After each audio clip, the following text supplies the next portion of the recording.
বেশ উত্তেজনা হবে।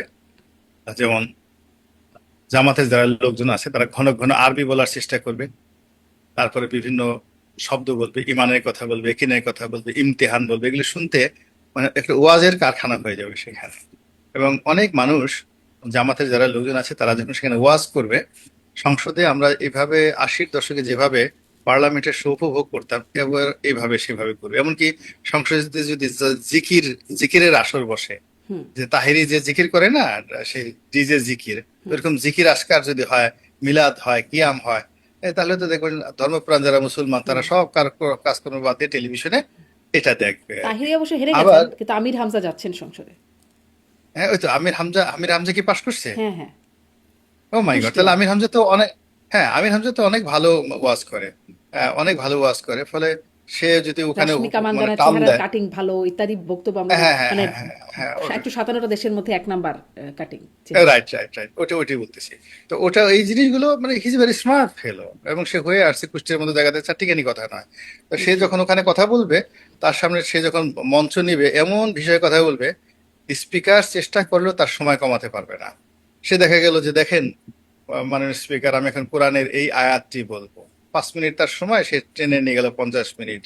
এবং সে যদি টাস করে বলে ফেলে যে এইটা এমন একটা দেশ, মুসলিম দেশ, শতকরা 98% মুসলিম, এই দেশের প্রধানমন্ত্রী তারেক রহমান দুঃখ দাড়ি রাখে না, তারেক রহমানের মুখে দাড়ি নাই, এই অবস্থা, আল্লাহ তুমি তাকে হেদায়েত দান করো আল্লাহ। আমরা সবাই মুনাজাত করি যেন তারেক রহমান সাহেবের, উনি হুম। একটু মসজিদে যান, রীতিমতো দাড়ি রাখেন।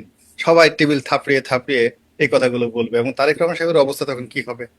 আপনি চিন্তা করেন হাসনাত আব্দুল্লাহ যে স্টাইলে হুম। মঞ্চে বক্তব্য দিয়ে যাচ্ছেন, ওইভাবে যদি সে সংসদে বক্তব্য দেন, ওইভাবে দাঁড়িয়ে সে যদি ওইভাবে বলেন, কি অবস্থা হবে?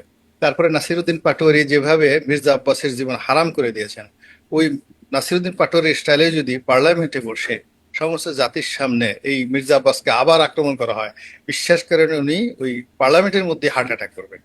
এতে হুম। কোনো সন্দেহ নেই। উনি যদি কোনো মন্ত্রণালয়ে থাকেন, আর নাসিরুদ্দিন পাটোয়ারি যে স্টাইলে বলেছে, তার সাথে যদি হাসনাত আব্দুল্লাহর মুখে ওই কথাগুলো আসে, আক্তারের মুখে ওই কথাগুলো আসে, নাহিদের মুখে ওই কথাগুলো আসে, ফলে পার্লামেন্ট খুব সহজ পার্লামেন্ট হবে না। হুম। এরপরে রুমিন ফারহানা আছে, তার হাস আছে।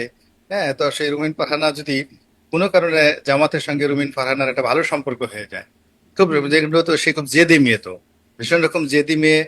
সে তো বিএনপি দ্বারা প্রচন্ড অপমানিত হয়েছে, লাঞ্ছিত হয়েছে, বিএনপির সঙ্গে তার হবে না। এবং ওই জায়গাটা যদি জামাত তাকে ওন করে ফেলে, ফলে এক শেখ হাসিনাকে যেভাবে রুমিন ফারহানারা জামাতে মানে অন করে ফেলবে, ব্যস্ত জামাত যেই রেখেছে। পর্দা পুশিতার কথা কোট কোট বলেন না জামাতের পর্দার লোকজন। কথা, না জামাতের পর্দা বলে, এখন রুমিন ফারহানার যে পর্দাটা, ওটা তো মানে শালীন। আপনি যে পোশাক পরছেন, পর্দা বলতে তো আসলে মানে একেবারে চোখ দুটো খালি ডেকে রাখবে, নট লাইক যদিও দ্যাট জামাতের মানে মহিলা জামা। উইং এর মানুষ মানে যারা আছেন তাদেরকে ওরকমই দেখি, শুধু চোখ ছাড়া না তেমন কিছু ওরা দেখা ওরা যায় না, চশমাও হ্যাঁ, আবার পরেন।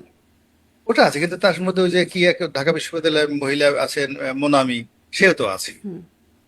মোনামি আছে। এবং আপনি যদি বিশ্বাস করেন, আপনি যদি জামাতে যোগদান করেন, আপনাকে ওরা ওই বোরকা পড়তে বলবেন, আপনার এই স্টাইলে তারা নিয়ে নেবে আর কি।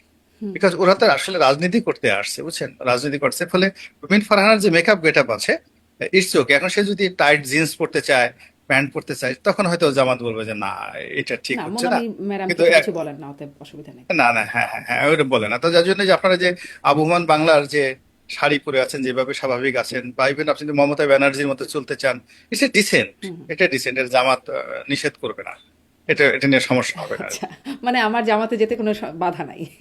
না না, আপনার কাছ থেকে ক্লিয়ারেন্স পেলাম।